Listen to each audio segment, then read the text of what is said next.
Welcome back to everyone who's watching Mamargo Gasawi TV. You're going to be with me, Princess Mugisha. Let's start with the news headlines. The Chief of Defense Forces of the Kenyan Defense Forces, General Charles Kahalili, is in Rwanda for a working visit from 4th to 7th November 2025. On the international scene, Mexico President Claudia preceded charges after the street groping incident, and the United States to cut flights at the 40 airports if charges doesn't end, as the Transportation Secretary warns. Let's take a short break to be back into the news details.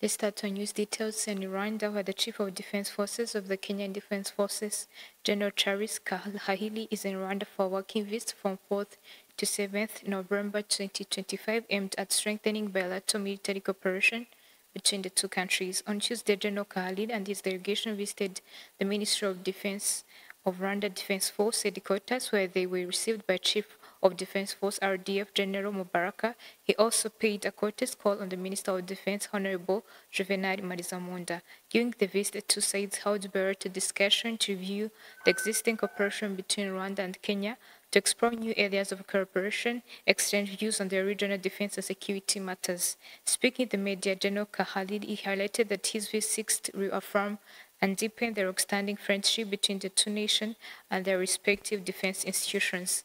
As part of his visit, General Kahari paid tribute to the victims of the 1994 genocide against the Tutsi at Kigali Genocide Memorial and to the Campaign Against Genocide Museum.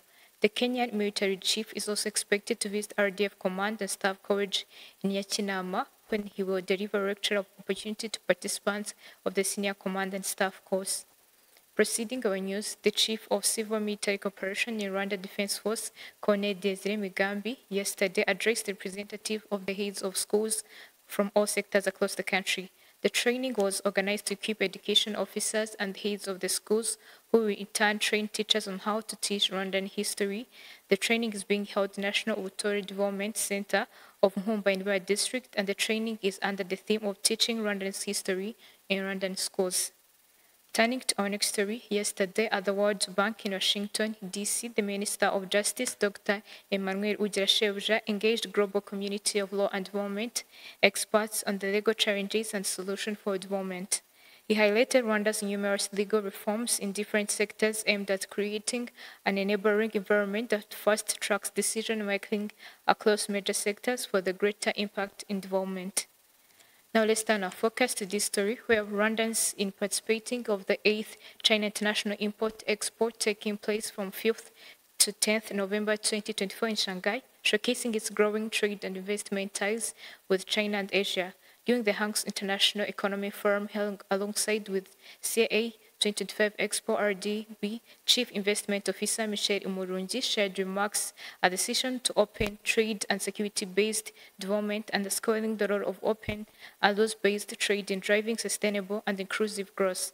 Rwandan exports attending the expo are presenting made in Rwanda products, including handcrafts, at the Rwanda Pavilion, expanding Rwanda's trade presence in the Chinese market. Let's take a short break to be back into the international news.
Let's take a look onto the international news where the Transportation Secretary Singh warned there will be the 10% reduction in air traffic capacity for 40 major airports in the United States starting from Friday morning if the government shutdown continues. Sandra Tumukund proceeds.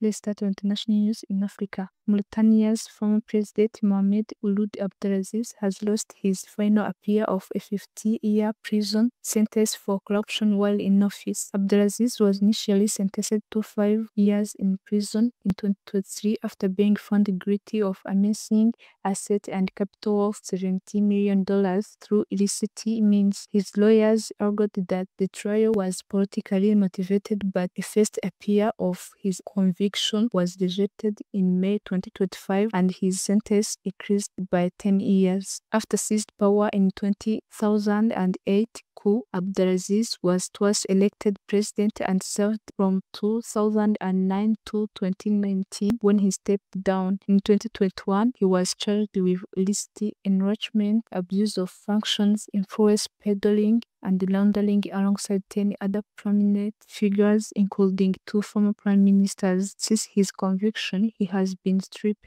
of his assets and civic rights. Turning to our next story, Transportation Secretary Sheinbaum warned there will be a 10% reduction in air travel capacity at 40 major airports in the US starting Friday morning if the government shutdown continues. The decision was made because air traffic controllers have been reporting issues with fatigue. The head of the Federal Aviation Administration said at the briefing with Diouf on Wednesday. During the shutdown, now the longest in the US history, controllers have had to keep working without pay, prompting some to call out sick or take side jobs. The freight reductions will be gradually starting at 4% of domestic freights on Friday, then rising to 5% on Saturday and 6% on Sunday, before hitting the full 10% next week. Reuters reported after the announcement, citing four unnamed sources. The name of the affected airports or high traffic location will be released on Thursday, the official says. The cancellation could affect between 3,500 and 4,000 flights per day. A spokesman for Southwest Airlines, the fourth largest, said in statement that the company is still evaluating how the flight restrictions will affect its services and will let customers know as soon as possible. Delta Airlines declined to comment. The BBC has also reached out to other major US airlines. Once government funds ran out of 1st October, most federal workers were sent home and told they would be paid once the government reopened. Those deemed essential, like controllers, though had to keep doing their jobs without pay. Almost immediately after the shutdown started, airports began feeling the effect. Some had to ground flights for hours after air traffic controllers called out sick, while others relied on controllers from other airports. Concluding our international news, Mexican President Claudia Sheinbaum on Wednesday called for sexual harassment to be made a crime nationwide and said she had pressed charges after a video captured a drunk man groping her. Sheinbaum's call followed her 5-minute time-saving walk from Mexico's National Palace to the Education Ministry, a walk that soon generated headlines for the wrong reasons. In a video circulating widely on social platforms, a man who appeared to be drunk stepped up and leaned in for a kiss and touched the president's body with his hands. Sheinbaum, 63, gently pushed his hands away, maintaining a stiff smile as she turned to face him. She could be heard to say in part, "Don't worry." While Mexico City Mayor Clara Burgata had announced overnight that the man had been arrested. Burgata used some of Sheinbaum's own language about being elected Mexico's first woman president to emphasize that harassment of any woman, in this case Mexico's most powerful, in an assault on all women. Like her predecessor and political mentor, ex-President Andrew Manuel Lopez Obrador, Sheinbaum tries to maintain a connection with the people, frequently diving into crowd for selfies and handshakes. Her security detail was not immediately visible in the close-shot video on Tuesday. Saula Sandra Tumukunde, Mama Rwa Gasabo TV. As we come to end the news edition today, let's go back to the news headlines. The Chief of Defense Forces of the Kenyan Defense Forces, General Charles Kahalili, is in Rwanda for the working visit from 4th to 7th November 2025. On the international scene, Mexican President Claudia presses charges after the Struts Groping incident. The United States to cut the freights at 40 airports if the shutdown doesn't end, as the Transport Secretary warns. Thanks for having me. Stay tuned.